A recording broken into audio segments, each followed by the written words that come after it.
Indian രാഷ്ട്രീയത്തെക്കുറിച്ച് മോദിക്കും Indian രാഷ്ട്രീയത്തിലെ സംഭവ വികാസങ്ങളെക്കുറിച്ച് ഇന്ത്യക്കാർക്ക് നല്ല ബോധ്യമുണ്ട്. ഇവിടെ ഇന്ത്യൻ രാഷ്ട്രീയത്തിലെ ദാവീദ് ആരാണ്, ഗോലിയാത്ത് ആരാന്നുള്ളത് ഇവിടെ ഗോപകുമാർ സാറൊക്കെ ഉണ്ടല്ലോ. പൊളിറ്റിക്കൽ അനാലിസിസ് നടക്കുന്ന രാഷ്ട്രീയ വിദ്യാർത്ഥികൾക്ക് വളരെ കൃത്യമാണ്. 60 വർഷം സ്വതന്ത്ര ഭാരതത്തിൻ്റെ ചരിത്രത്തിലെ 60 വർഷം ഭാരതം ഭരിച്ചത് ആര്? അവരാണ് ഗോലിയാത്ത്. അവരാണ് രാക്ഷസീയമായി ഈ ഇന്ത്യയെ തകർക്കാൻ എല്ലാ അർത്ഥതലങ്ങളിലും കൂട്ടുനിന്നവർ. അവരെ ജനങ്ങൾ മനസ്സിലാക്കുന്നു, അവരെ ജനങ്ങൾ തീർച്ചയായിട്ടും കൃത്യമായി അറിയുന്നു. അപ്പോൾ 40-40 കൊല്ലം ഭാരതത്തിലെ പാർലമെൻറ്റിൽ പ്രതിപക്ഷത്തിരുന്ന ആളല്ലേ, അല്ലെങ്കിൽ പ്രതിപക്ഷത്തിരുന്ന പാർട്ടിയല്ലേ വാസ്തവത്തിൽ ദാവീദിൻ്റെ പാർട്ടി എന്ന് വേണ്ടേ ചിന്തിക്കാൻ? കേവലം 2 സീറ്റ് മാത്രം ഉണ്ടായിരുന്ന സമയത്ത് ഞങ്ങളെ അപമാനിച്ച ഒരു കാലം ഉണ്ടായിരുന്നു. അന്ന് ബഹുമാനപ്പെട്ട ശരീരനായ അടൽ ബിഹാരി വാജ്പേയിയുടെ മനോഹരമായ പ്രസംഗം യൂട്യൂബിലുണ്ട്. ഇന്ന് നിങ്ങൾ അപമാനിക്കുന്നു, പക്ഷേ ഈ പാർലമെൻറ്റിൽ ഈ 2 സീറ്റിലിരിക്കുന്ന ഞങ്ങൾ ഭൂരിപക്ഷത്തിരിക്കും. സൂര്യൻ കിഴക്ക് ഉദിക്കുന്നുണ്ടെങ്കിൽ താമര വിരിയും.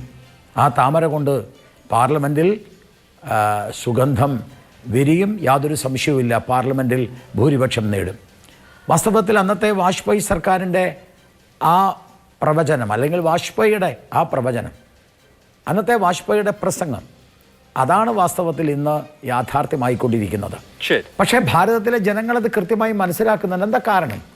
ഞാൻ 1-2 കാര്യം കൂടി പറഞ്ഞ് ഞാൻ അവസാനിപ്പിച്ചേക്കാം. എന്താ കാരണം? കാരണം ഭാരതത്തിലെ ജനങ്ങളുടെ മുമ്പാകെ ഭാരതത്തിലെ ജനങ്ങളെ ഭിന്നിപ്പിക്കാൻ OBCയുടെ സമ്പ്രദായം കൊണ്ടുവരാൻ ആഗ്രഹിക്കുന്നു.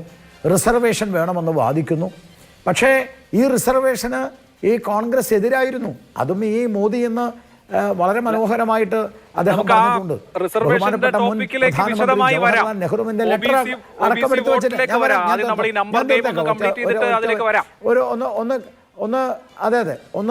ഒന്ന് കൺക്ലൂഡ് ചെയ്തിട്ട് ഞാൻ അവസാനിപ്പിക്കാം. ഞാൻ ഒറ്റ കാര്യം കൊണ്ട് പറഞ്ഞു തീർക്കാൻ ആഗ്രഹിക്കുകയാണ്.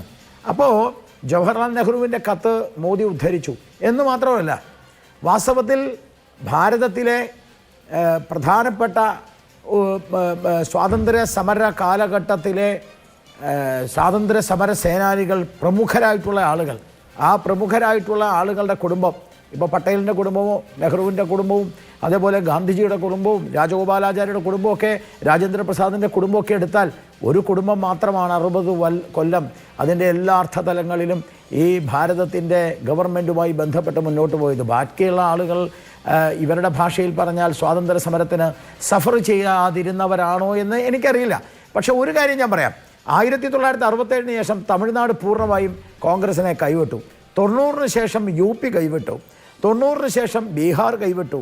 91 ശേഷം ബംഗാൾ കൈവിട്ടു.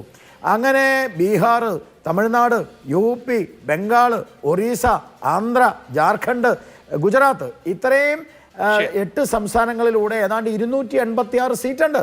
ആ സീറ്റിൽ 13 സീറ്റാണ് ഇന്ന് കോൺഗ്രസിൻ്റെ കയ്യിലുള്ളത്. ഈ ഭാരതത്തിലെ ജനങ്ങൾ BJPക്ക് തരുന്ന അംഗീകാരത്തെ ഞങ്ങൾ വിശ്വസിക്കുന്നു. നരേന്ദ്രമോദിക്ക് നൽകുന്ന പിന്തുണയെ ഞങ്ങൾ തീർച്ചയായിട്ടും വിശ്വസിക്കുന്നു. അതിനടിസ്ഥാനത്തിലാണ് ഞങ്ങളുടെ വിജയം ഞങ്ങൾ സുനിശ്ചിതമാക്കുന്നത്. ശരി, ഓക്കെ.